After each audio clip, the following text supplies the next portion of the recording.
What is up, guys? Adrian here from Launch TV, and welcome back to the channel. Today, we'll be discussing another haunt event that is located in Orlando that just started last year. This will be its second year, and that is SeaWorld Orlando's Howl-O-Scream.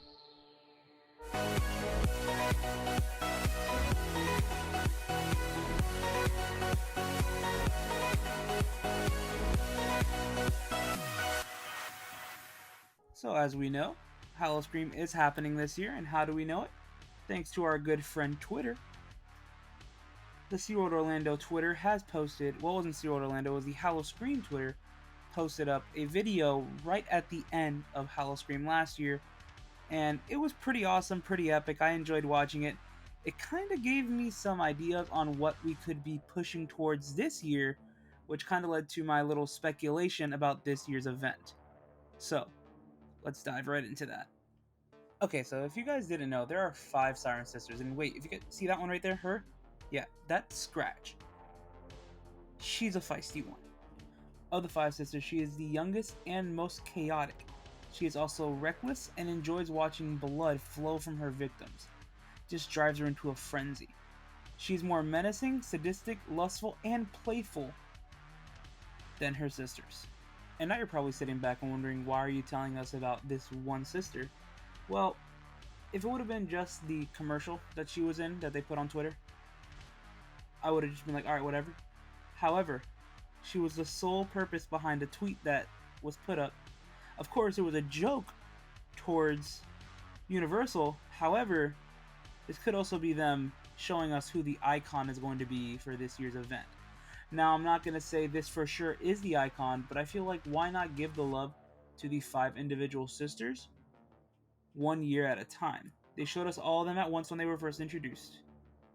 Why not give it to us one by one and see how it plays out? This way we can get an individual story arc for the sisters. Maybe even Scratch can get her own house. Who knows?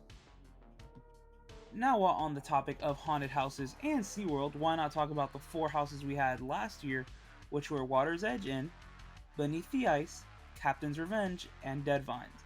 All 4 of these were really solid, and I feel like following the Howl-O-Scream mantra, they're going to bring all 4 of these back and potentially bring us 1 or 2 new houses. Now, what do I mean by this? I feel like maybe the event will have a bigger map this year. Maybe we'll expand out to other attractions. Last year we only had, I want to say it was Infinity Falls and Mako. Maybe this year we'll have the opportunity to have Kraken or Journey to Atlantis, since they both freshly got work this year. There's a lot of things that can happen there, and there's a lot of space for more haunted houses. Do I want to see more shows in this term as well? Probably not. I enjoyed the amount of shows we had last year. It was one stage show, which was Monster Stop, which was phenomenal. And then we had Siren's Call, which was very loud.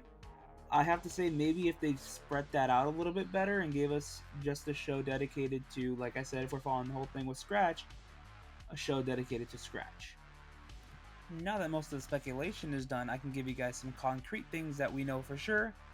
The dates of this event will go from September 9th, that is the second weekend of September, through October 31st. It will probably run weekends, so it'll run Friday through Sunday.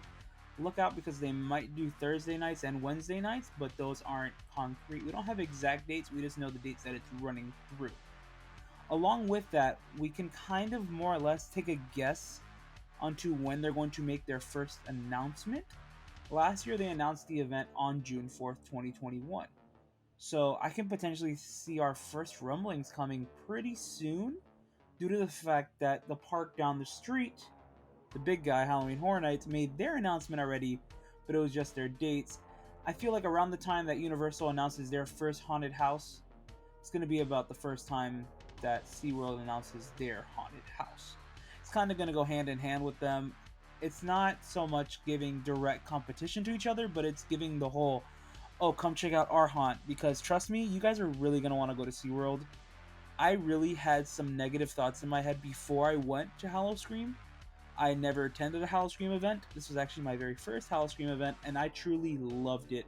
I'm not just saying this because they're telling me to say it. No one's telling me to say this. I truly loved Howl-O-Scream last year. It was amazing. if you guys want to have a good time, go to Howl-O-Scream. And this comes from the Horror Nights guy. So, trust me, it's amazing. And if you guys don't believe me, go check out the video that I have right here on Losh TV, or this one that I have on Boo Bros, so you guys can see how much fun we had. Stay excellent, my dudes.